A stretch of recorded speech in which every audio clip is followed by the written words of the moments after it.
Hi, my name is Stephanie and welcome back to my channel. As you might have known already, I have just come off of a graduate scheme and currently also some of my friends are just getting finished or they're still in their graduate scheme, but we're all like getting towards the end, which also made me wonder what actually happens in general after you finish a graduate scheme. Because when I talk to a bunch of people, it all seems that we tend to be in actually quite different places. So I did some digging and in this video, I will go over it with you. I do want to reiterate that I am not an expert. I literally Googled so that you don't have to. Plus I have my own experience and that of what people around me have told me about their different experiences with different companies and on different graduate schemes. As I am right in that after uni age bracket, if that makes sense. But in no way, shape or form do I speak on behalf of any company. This is just all purely based on my own personal research. So let's get into it. And the first thing that actually sort of became rather apparent when I started looking into this whole thing was the fact that every single graduate scheme is actually quite different. They all have different contracts, different conditions, different rules about how the whole ending works. So there doesn't really seem to be a one-size-fits-all sort of answer to the question of what happens after you finish your graduate scheme. But they do generally boil down to sort of four main buckets. One being the guaranteed job, the second one being the non-guaranteed job, and the third one being the mandatory stay, and the fourth one being the mandatory leave. So I will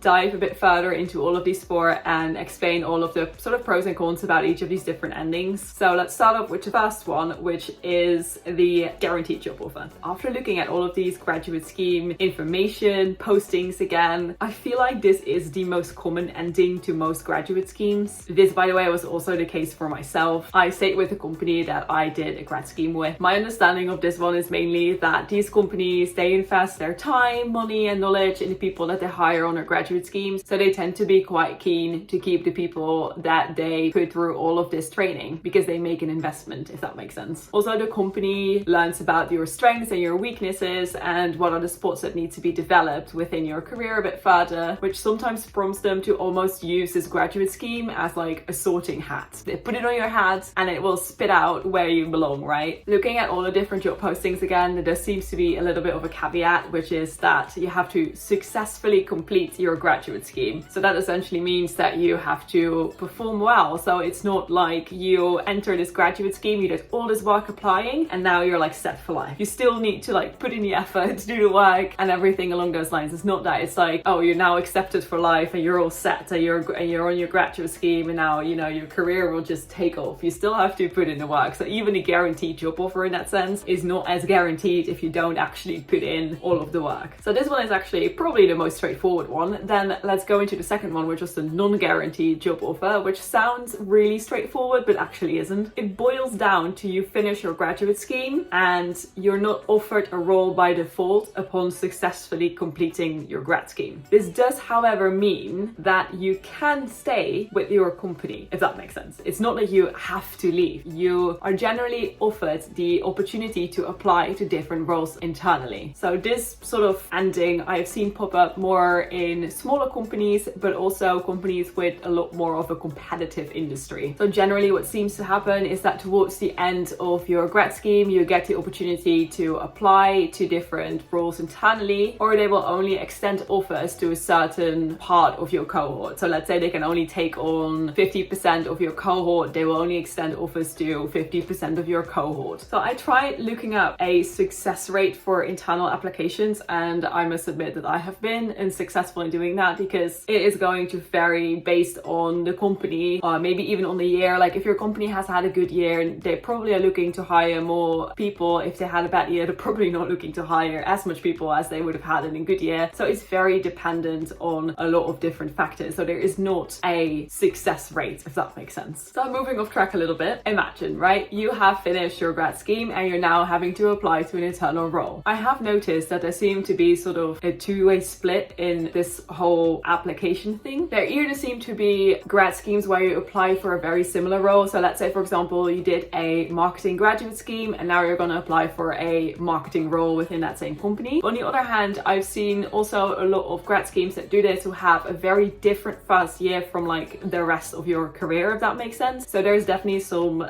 grad schemes out there that are a bit more practical, that maybe will have like a sales placement for a year where you do maybe something that's similar to like door-to-door sales, but for businesses or something along those lines, but something out in the field. And then upon completion, you're actually able to apply for a more sit-down office job. So there seems to be a bit of a split where this goes. I must admit that I did look at Glassdoor for some of the reapplication stuff to kind of figure out, get a gist of how successful people can be in the internal application process. And obviously, like I found out earlier, there is no golden rule. It's not that 50% will stay, if that makes sense. It's very dependent on the company that you're with. But I did also find out, actually, which I thought was quite interesting, is that some companies, they use it as a bit of a filter almost. Like they see it as a formality. So you're finishing your grad scheme with your cohort, and then the whole cohort is going to reapply for an internal role, and they will extend everybody a role. However, if you don't reapply, you don't get the role, if that makes sense. So I would say it's sort of like a sense check, but it's also a formality for a lot of companies that do this. If you look up on Glassdoor, which is, by the way, a very good place to look stuff up like this. So that's on one side of the whole reapplying for a similar role within your company. There also seem to be the companies that definitely cut their cohorts in half.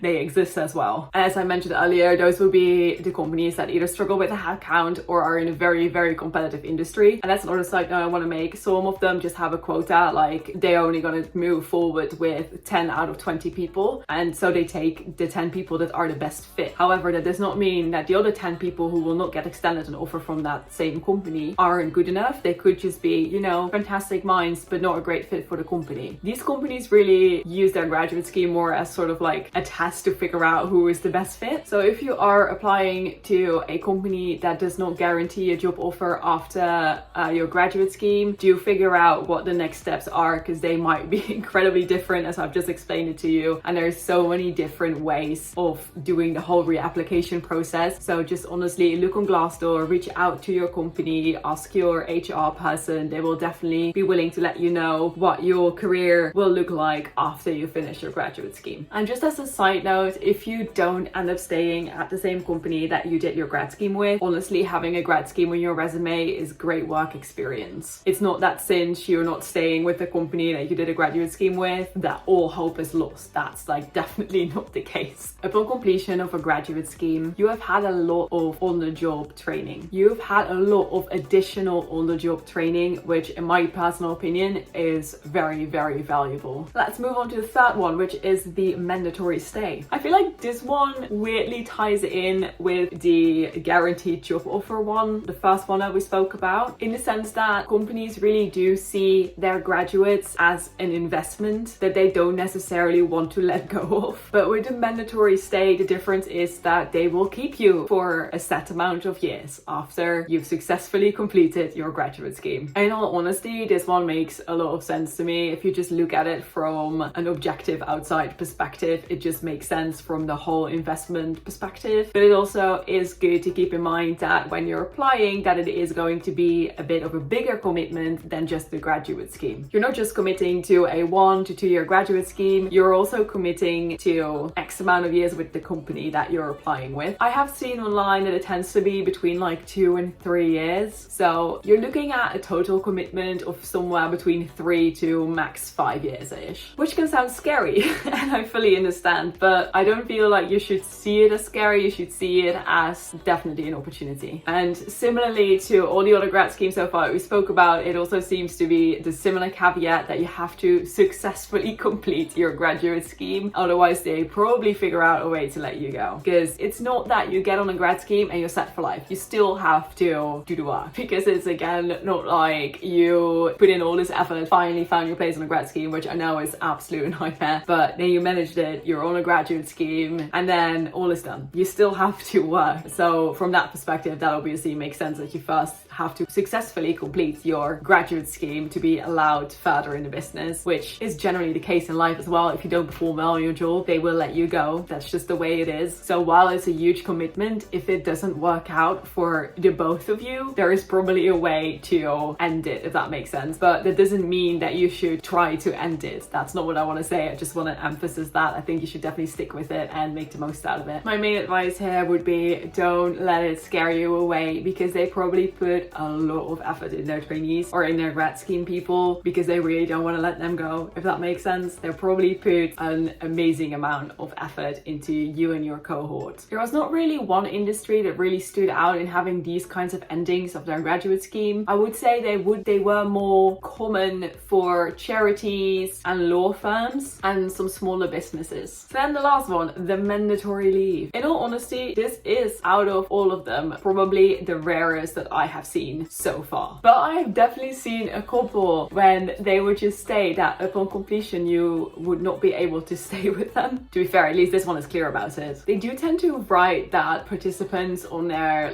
graduate scheme are more than welcome to reapply later in life to other positions that they offer, which ties nicely in with the type of industries where I have seen these types of graduate scheme endings, which tends to be more things like politics, charities, or very select places where they have lots of very senior people, where the graduate scheme is more seen as a very special learning opportunity, but not as a long-term sort of role because they don't have entry-level position roles. So it almost feels a bit more like a working experience, almost like a year-long working experience, and there is absolutely nothing wrong with that either. So these are the most common 4 graduate scheme endings that I found. I'm sure that there will be plenty more out there that I even haven't come across, and also these 4 endings are, despite them fitting sort of in the same bucket, all seem to be rather different based on different companies. So I would definitely prompt you to go research to what specific graduate schemes you're applying for and how it works after you finish your grad scheme, as it can be very, very dependent on the company that you're with. I still hope that this video helped you out and gave you some clarity on the different things that can happen after you finish a graduate scheme. And please don't forget that whether or not you leave or stay, a graduate scheme is still a great opportunity to learn. So thank you so much for watching. Please like, comment and subscribe. Good luck on all your applications, and I'll see you in the next video. Bye.